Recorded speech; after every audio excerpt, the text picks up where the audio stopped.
Special Envoy Hans Gomberg arrives in Aden to discuss with Yemeni government preserving and extending the United Nations brokered truce. Recent international report reveals that the number of civilian casualties in Yemen has dropped dramatically since the start of the truce. On the opening of the High Pledge Conference on Safer Today, the United Nations says that $144 million needed to avert the disaster of the aging oil tanker. Welcome to Yemen Today TV. This is the English news with me, Rushan Fouad. The U.S. Special Envoy to Yemen said Yemen has a perfect opportunity to achieve peace since the start of the conflict in 2014. Lander King stressed that Iran's behavior in fueling conflict appears to have not changed. He expressed his optimism for Yemen within the new leadership that represents a wide range of the Yemeni people and which works seriously to maintain unity and communicates with all parties and focuses on the needs of the Yemeni people. Lander King said he believes that the truce is generally holding for the first time in 6 years. A day earlier, the UN envoy to Yemen, Hans Gomberg, arrived in the temporary capital Aden in a new effort to discuss prospects for peace. The UN envoy met with Rashad al-Alimi, the head of the Presidential Leadership Council, to discuss the latest developments on the Yemeni arena. Al-Alimi affirmed his support for the truce in all its provisions, including opening roads to the besieged city of Taiz by the Houthi militia.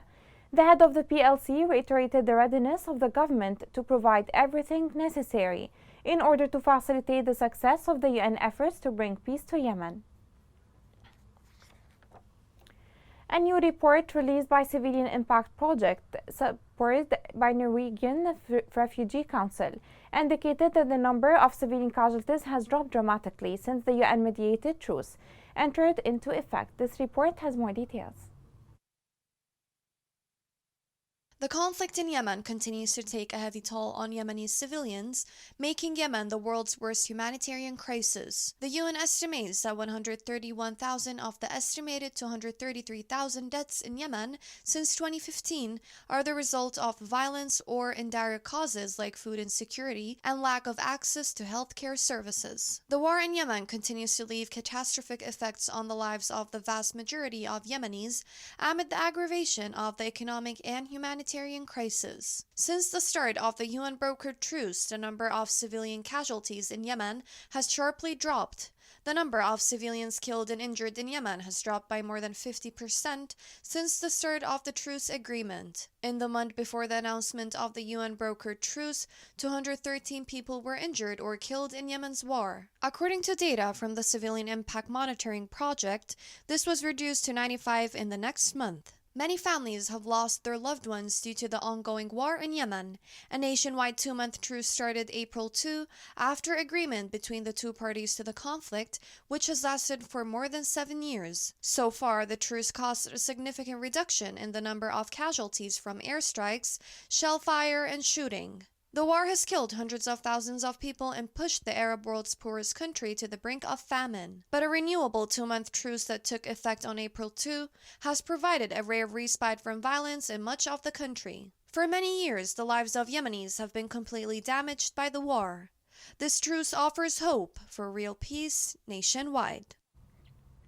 The government forces recorded 32 Houthi violations of the truce in the West Coast. The government forces added that the Houthi militia continues the mobilization of forces and it set up new sites and fortifications.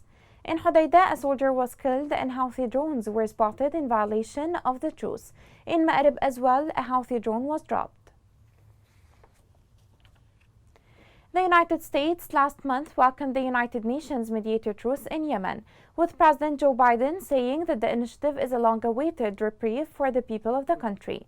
However, observers think that Biden to exert more pressure on Iran to ease tension in the region suffering from its proxy wars. This report has more details.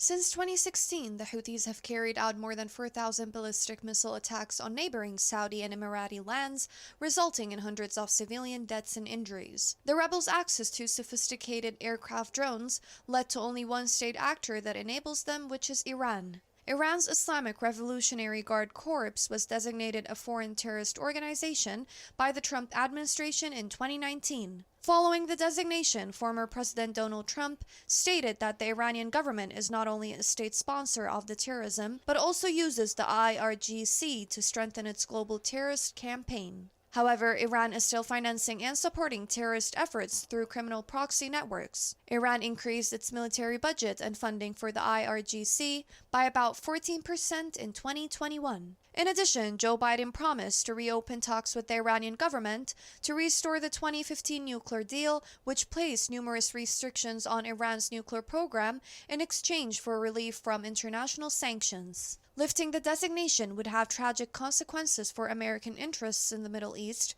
including the allies in Saudi Arabia and the United Arab Emirates. This would then encourage Iran and only prolong the Yemeni conflict indefinitely at a great human cost. Talks with Tehran are important and should continue. There should be efforts done from the Biden administration to prevent Iran from developing nuclear capability, and Tehran desperately needs relief from international economic sanctions. On the other hand, retaining the IRGC's designation as a foreign terrorist organization must be non-negotiable unless Tehran publicly denounces its affiliations with Houthis and other terrorist proxies. There must be more efforts to resolve the conflict in the Arab region because money alone will not bring peace. This is the time for the Biden administration to send a direct message to Tehran that its sponsorship of terrorism is unacceptable. Yemeni Foreign Minister Ahmed bin Mubarak participates in the meeting of the International Coalition Against ISIS. The meeting is held in the Moroccan city of Marrakesh and aims at focusing international attention on confronting terrorist organizations, especially ISIS. The Yemeni Ministry of Foreign Affairs expressed a strong condemnation for the murder of the Palestinian journalist Shireen Abu Akleh. In a statement, the ministry stressed that perpetrating this crime is a flagrant violation of international law, calling for the perpetrators to be held accountable.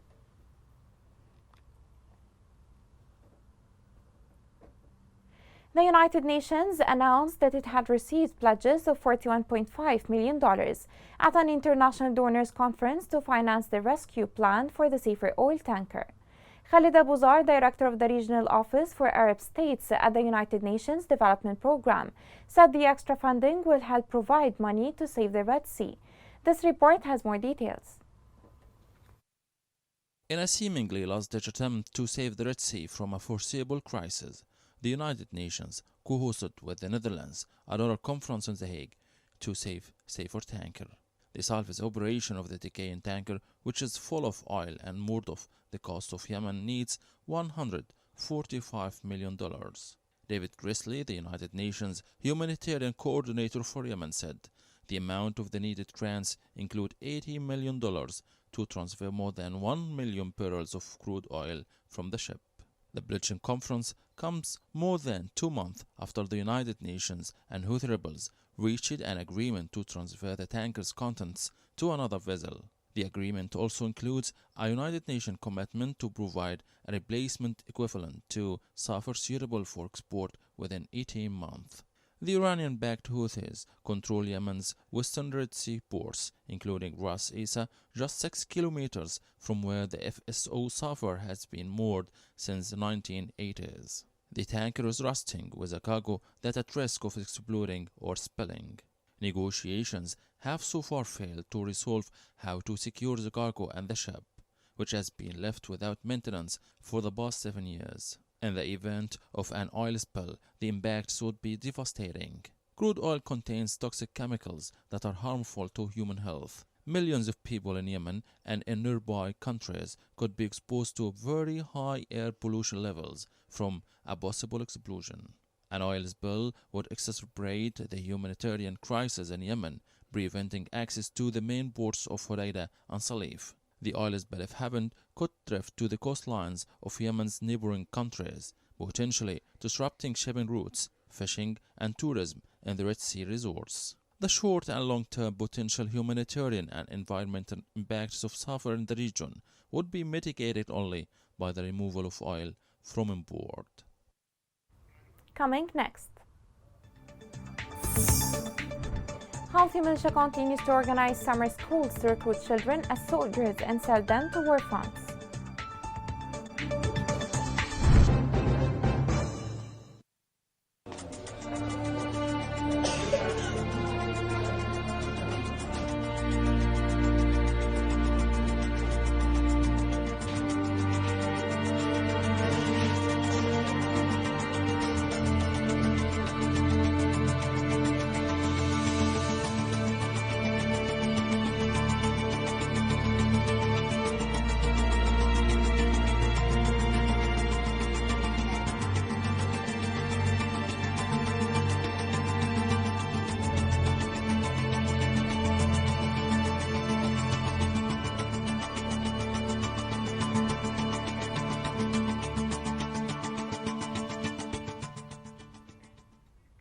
Welcome back. The Security Council Working Group on Children said the Houthi militia continues to commit violations against children in Yemen. The UN team indicated that about 2/3 of children in Yemen were recruited and used by the militia in actual combat, while nearly 1/3 of the children were used in other military roles, including planting or removing landmines. The UN team called on the Houthi militia to stop killing, recruiting, and using children and attacking schools and hospitals. The Houthi militia has launched summer school camps for this year, despite the rebels' agreement on the UN last month that they would not use children in armed conflict. Sources in Sana'a and other Houthi-run areas reported that the rebels have started their campaign to force families to send their children to summer schools. This report has more details. Since the start of the war in September 2014, Houthi militia has recruited children into its armed forces. More than 10,000 Yemeni children have been forcibly recruited by the Iranian-backed Houthi militia since the beginning of the war in the country. Moreover, in July 2021, the UN Secretary-General added Yemen to his annual list of shame due to its violations against children in armed conflict that took place during 2018.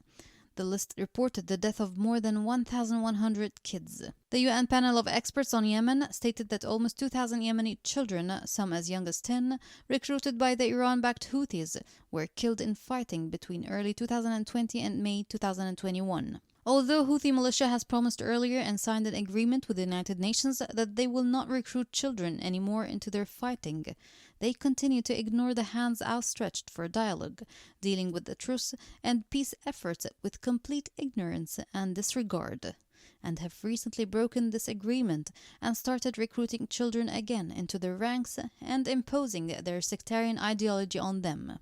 The militia continues to arrange mass indoctrination and recruitment gatherings for children.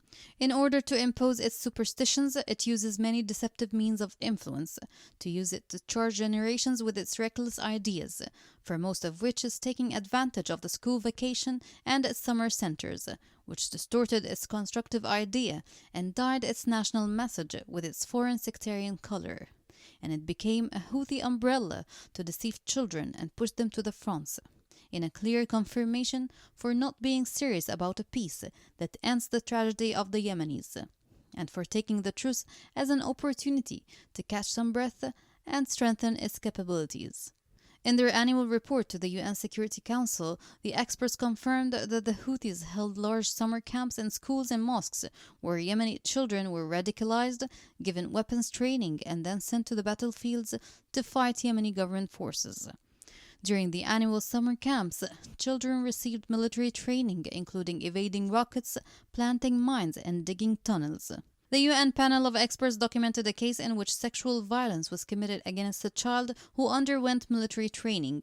The panel also received information on several cases in which children were taken to fight on the pretext that they would be enrolled in cultural courses, or in which they were taken from such courses to the battlefield.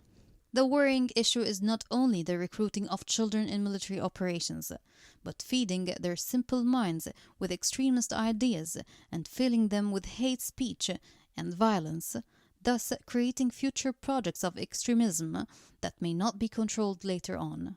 Child recruitment is a war crime, which poses a great danger to their lives and their future, and it's a serious violation of their rights, and whoever violates these rights should be punished. Multiple local sources confirmed that the Houthi militia launched a wide campaign of change targeting preachers and imams of mosques in Ibb Governorate. The campaign came after a large number of preachers of mosques refused to respond to the Houthi sectarian discourse, which has recently intensified. In Aden, people have long complained from repeated power cuts. This has doubled the suffering of local citizens, especially during summer season. This report has more details. Years go by and others come, and the people of Aden are still dreaming of a ray of light through which they bid farewell to the darkness of the night and protect their bodies from the summer heat, in light of the continuing suffering they are experiencing as a result of the interruptions that occur from the electrical generation stations. These days, it has reached approximately 3.5 hours of shutdown compared to 2.5 hours of operation, which has greatly doubled the suffering of the citizens. We're suffering a lot from the electricity shutdown, which sometimes reaches 3 to 4 hours, especially in the summer season. Many reasons prevented citizens from obtaining electricity in a complete and continuous way, while some people attribute the reason behind this is due to the lack of oil and the depletion of fuel quantities, in addition to the leniency of the part of the concerned authorities. The suffering from electricity has increased lately. This is due to the shortage of the ground fuel provided by the derivatives of the Kingdom of Saudi Arabia. The organization has taken a number of measures to appeal to the concerned authorities in order to provide diesel fuel to restart the post stations. But unfortunately, this measure hasn't been taken into consideration by the concerned authorities. Most of the electrical stations in Aden have reduced their operating hours by nearly half, while those concerned attributed the reason to running out of fuel stocks. The difference between the system exit in general and the increase in the hour of disability is that the system exit is due to a technical defect, but the increase in the hours of disability is due to the lack of fuel or oil. A tragic situation for the citizens of Aden as a result of the frequent power cuts, especially with the beginning of the summer season and the high temperature, which worsens the situation with patients with heart conditions, pressure and diabetes. The electricity cut causes the increase of health problems, like patients with hypertension, diabetes, or even COVID-19, with the high temperature we have now, which causes a lot of negative impacts. Therefore, we hope that the concerned authority should take Aden's case as an example and enhance it. The reasons are many, and the suffering increases, leaving hope for a more efficient and more continuous electricity service, as it was before the year 2011. Dozens of academics at the University of Aden staged a protest in front of the temporary capital to demand the settlement of their status. The academics raised banners calling for the provision of jobs and the speedy payment of employee salary increase. About 300 students at Abiyan University called upon authorities to provide transportation to enable them to continue the educational process. The appeal comes as the students are suffering from the increase in transportation fees in the Abiyan Governorate. Here is a reminder of the main headlines. Special Envoy Hans Grunberg arrives in Aden to discuss with Yemeni government preserving and extending the United Nations brokered truce. Recent international report revealed that the number of civilian casualties in Yemen has dropped dramatically since the start of the truce. On the opening of the Hyde Pledge conference on Safer today, the United Nations says that $144 million needed to avert the disaster of the aging oil tanker. This is the end of the news. For more, follow us on Facebook, Twitter, and YouTube at Yemen Today English. It was Rushan Fouad. Thank you for watching.